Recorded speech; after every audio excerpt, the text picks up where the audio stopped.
Assalamualaikum warahmatullahi wabarakatuh. Perkenalkan, nama saya Dafa Salsabila Lutfi dengan NIM 18042106, jurusan Ilmu Administrasi Negara dengan mata kuliah Administrasi Kepegawaian. Baiklah, pada pertemuan kali ini saya akan membahas mengenai sejarah administrasi kepegawaian di dunia dan di Indonesia. Materi pertama yang akan saya bahas yaitu mengenai sejarah administrasi kepegawaian di dunia. Konsep administrasi kepegawaian atau personal administration di Amerika Serikat dipergunakan dalam bidang pemerintahan, sedangkan personal management diterapkan dalam bidang bisnis. Kemenlu Kepegawaian Negara di Amerika Serikat terjadi bukan karena perbuatan kaum penjajah, tetapi ditandai dengan perilaku pegawai pemerintah berupa perbuatan skandal kepegawaian seperti kasus penyuapan, pelayanan pemerintah yang lamban, bahkan spoils system. Kemenlu Kepegawaian Negara ini oleh Suffrage dijadikan salah satu alat yang digunakan dalam kampanye politik untuk pemilihan presiden di Amerika Serikat. Keterkaitan erat antara politik dan pegawai negeri selama dalam sejarah pemerintahan Amerika Serikat selalu melekat ditandai dengan program Civil Service Reform, selalu menjadi rancangan kerja siapapun presidennya, sehingga di halaman awal Suffrage menyatakan bahwa the public personal process is a political process, yaitu terlalu panjang untuk dikupas masalah Civil Service Reform tiap presiden Amerika Serikat pasca Andrew Jackson karena terlalu panjang dan terlalu banyak terjadi pergantian presiden. Di sini saya akan sedikit membahas mengenai kepegawaian di Jepang. Pengelolaan pegawai negeri National Public Service di Jepang diatur dalam Konstitusi Jepang pasal 15. Menurut pasal 15 ayat 2, Konstitusi Jepang menentukan bahwa setiap pegawai negeri merupakan pengabdi untuk seluruh rakyat, bukan pengabdi untuk sebagai kelompok tertentu. Pegawai negeri di Jepang secara garis besar dikategorikan menjadi dua. Yang pertama, pegawai negeri umum, yang terdiri dari pegawai negeri di bawah National Personal Authority atau NPA dan pegawai di bawah Badan Usaha Milik Negara atau BUMN.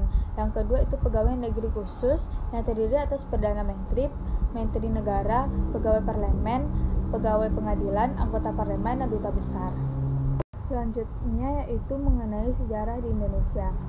Setelah Indonesia merdeka, pemerintah Indonesia menyatakan secara resmi bahwa segenap pegawai dari bekas pemerintah tentara penduduk Jepang dengan sendirinya menjadi pegawai pemerintah Republik Indonesia. Selama revolusi fisik, pemerintah mengalami kesulitan untuk menata administrasi kepegawaian dengan baik, karena lembaga yang mengenai administrasi kepegawaian belum terbentuk. Pada awalnya, kantor urusan kepegawaian dibentuk berdasarkan peraturan pemerintah nomor 11 tahun 1948 berkedudukan di Yogyakarta.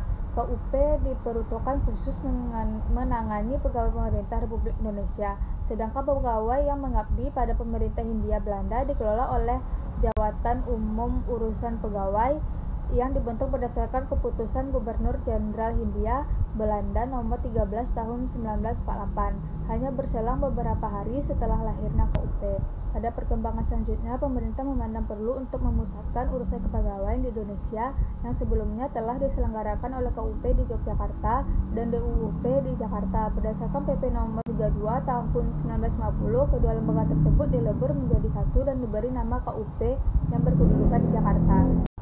Selain itu, untuk kelancaran pelaksanaan administrasi kepegawaian di daerah, dibentuk Badan Kepegawaian Daerah atas dasar ketentuan pasal 34A ayat 1 Undang-Undang Nomor 43 Tahun 1999.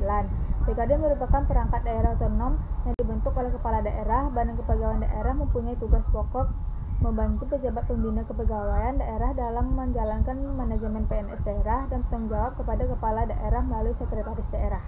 Dalam struktur kepegawaian bagi PNS di Indonesia yang membedakan antara PNS pusat dengan PNS daerah mencerminkan adanya suatu asas dekonsentrasi dan asas desentralisasi. Dengan menggunakan asas desentralisasi, daerah mempunyai kebebasan atau kemandirian untuk menentukan kebutuhan dan mengatur administrasi kepegawaian daerahnya sendiri.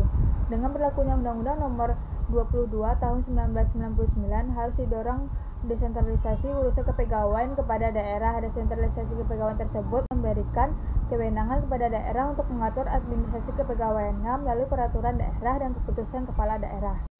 Melihat asas dan peraturan tersebut, peluang pemerintah pusat untuk ikut campur tangan mengatur penyelenggara administrasi kepegawaian daerah sangat kecil.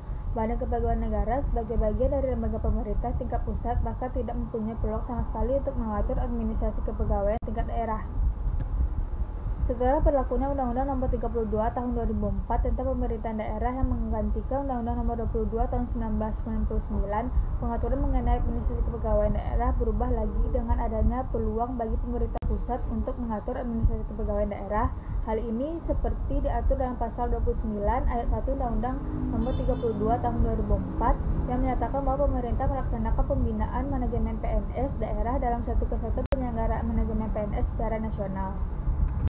Sementara itu, dalam pasal 10 ayat 1 Undang-Undang Nomor 32 Tahun 2004 disebutkan bahwa pemerintah daerah menyelenggarakan urusan pemerintahan yang menjadi kewenangannya, kecuali urusan pemerintah yang oleh undang-undang ini ditentukan menjadi urusan pemerintah. Baiklah, sekian yang dapat saya sampaikan. Mohon maaf jika ada kesalahan dan kekurangan. Saya akhiri. Assalamualaikum warahmatullahi wabarakatuh.